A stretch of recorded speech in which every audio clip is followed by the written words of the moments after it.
Hi friends, it's Gwen. Welcome back to my channel. Today I'm here to share my June reading wrap up with you. I have a stack of books here. I'm not even sure how many, 2, 4, 6, 8, 10 books with you. And I have talked about a lot of them before, so I'm not going to go too much into detail about these. I will just refer you to the videos where I have talked about them more in depth. And that will be linked in the description box down below. So the first two books that I read are both by Nina LaCour. I read We Are Okay by Nina LaCour, and I read Hold Still by Nina LaCour. I think this was originally published first, but that this one became wildly popular, and then they like re-released this one and the covers match and all of that. I'm not 100% sure on that, but I picked these up at Books A Million. I got them 20% off. I think I paid like $8 per book, and I'm glad that I have both of these because they both have like a similar writing style where they're like really dreamy, and like rated this one 3 stars, rated this one 4 stars. So obviously I rated this a little bit higher, so I would recommend this a little bit more than this one. In We Are Okay, our main character Marin has taken off to college. I think it's like winter break, and most of the people at the college are off on winter break doing things, and Marin stays behind. Her best friend from home comes and visits her. So I completely enjoyed the dreamy vibe of this book. I almost expected at the end of the story for Marin to wake up and look out the window and just like the campus to be covered in snow, and she was just waking up from a dream. But of course that's not the story. It deals with grief, mental illness, and cancer, but because it felt so dreamy, it felt a little one note, and I wanted just a little bit more. And I think more than like Marin and her friend, who I don't even remember her name, I really loved Gramps, and I just wanted to know more about his storyline than I got. So I really liked this. I gave it 3 stars, but it did just feel one note from beginning to end for me. Hold Still, we're dealing with a main character kind of living the year after her best friend takes her own life. And of course that's a really hard topic to tackle, but I think it did it in a respectful way, in a beautiful way, and like a heartfelt, believable way as well. And I also thought this had that dreamy vibe to it, but it also felt hopeful, and it had its ups and downs where I don't think We Are Okay did. That's why I rated this 4 out of 5 stars.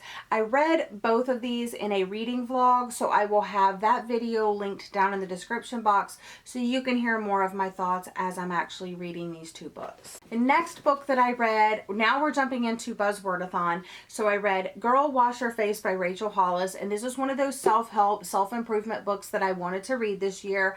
I read it, I enjoyed it, I rated it 3 stars. Partly because I don't think it brought anything terribly new to the table, but it also was like really funny, and she was like unapologetic about giving you stories, like real stories that happen to everybody but nobody really discusses.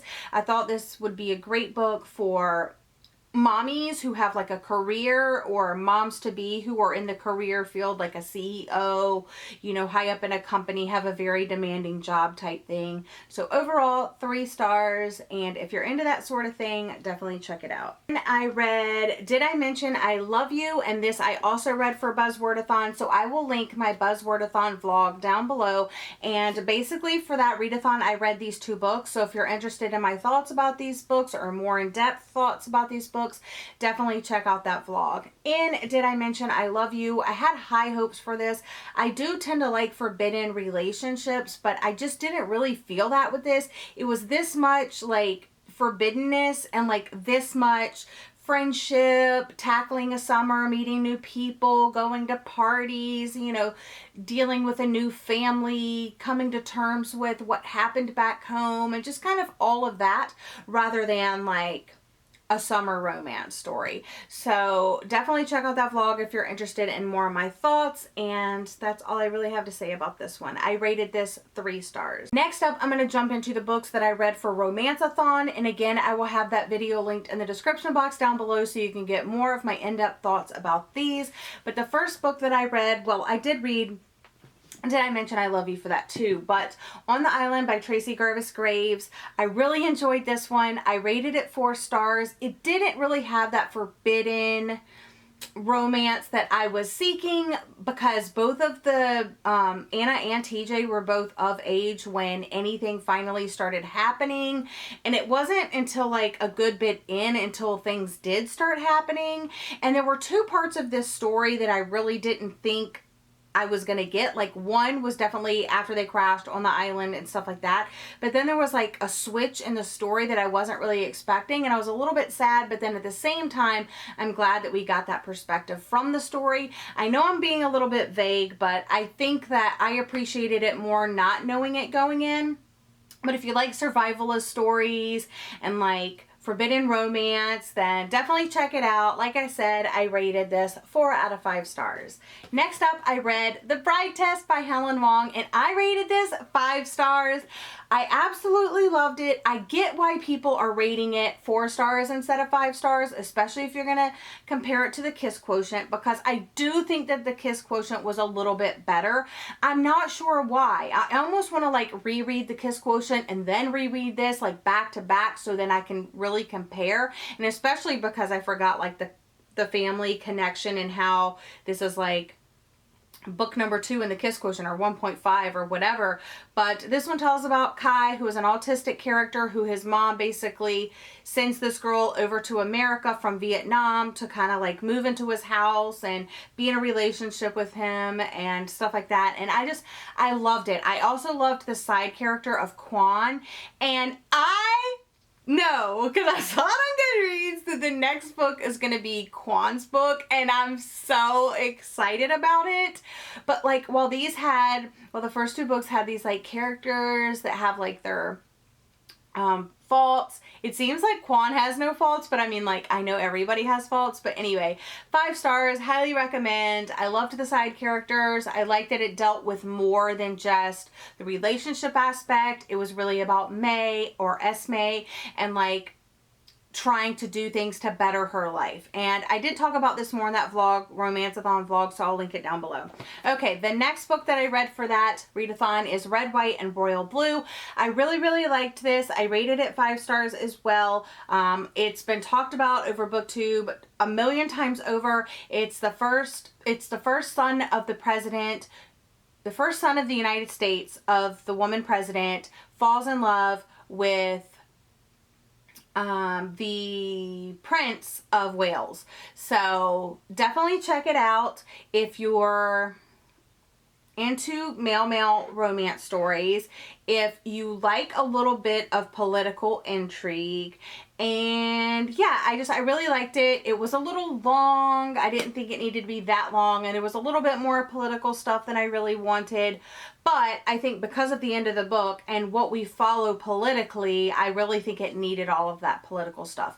Plus, our main character, Alex, is really into that type of thing, so it made sense to include that much. Okay, now moving on to the books that I have finished since the readathons are over. I finished 3 books.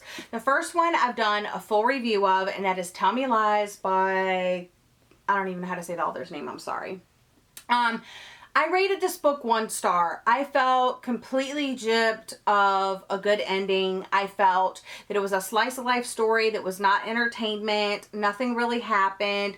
Nobody was held accountable for their actions, and I just definitely do not recommend it. If you want to hear a little bit of a rant, if you want to hear my 1 star full review of this book, I will have that linked down in the description box for you. Okay, the next 2 books I actually finished yesterday, and it was these 2 books. So the first one is Today Will Be Different by Maria Semple, and this is the author of Where'd You Go, Bernadette? And this is the second time trying this author, and the second time that I'm not really loving it. I rated this 2 out of 5 stars just because, like, while it is fast-paced to get through it, I did listen to this on audio, and it's fairly short anyway. I think it's under 300 pages. Yeah, it's under 300 pages. It's like around 250 pages. So it's fast-paced anyway, but This is just not at all what I was expecting from the synopsis, and I think I felt the same way about Where'd You Go, Bernadette. I'm still really excited about the movie, and I feel like if you take a back seat from the actual book itself and you think about the overall message, it may be better. So I think it's the writing style and the characters. Like, I really don't like the characters. They're not likable. They're not relatable. I don't feel like they have full character arcs either. And the story and the plot, I think, could be summed up in like 20 pages. But what ends up happening is they start going along the plot, and then something happens in the plot, or someone says something, or something, the character is reminded of something, and it stops the plot and goes into this other epic, wide, rambling story about these like facts or, you know, other rambly bits. And then it goes back into it, and you're like, we just spent 3 chapters, 4 chapters, 5 chapters reading about something completely unrelated to the actual plot. And you jump back into the plot for a little bit, and then there's a break, and this other story emerges, and the side stories are often more entertaining than the actual main story itself.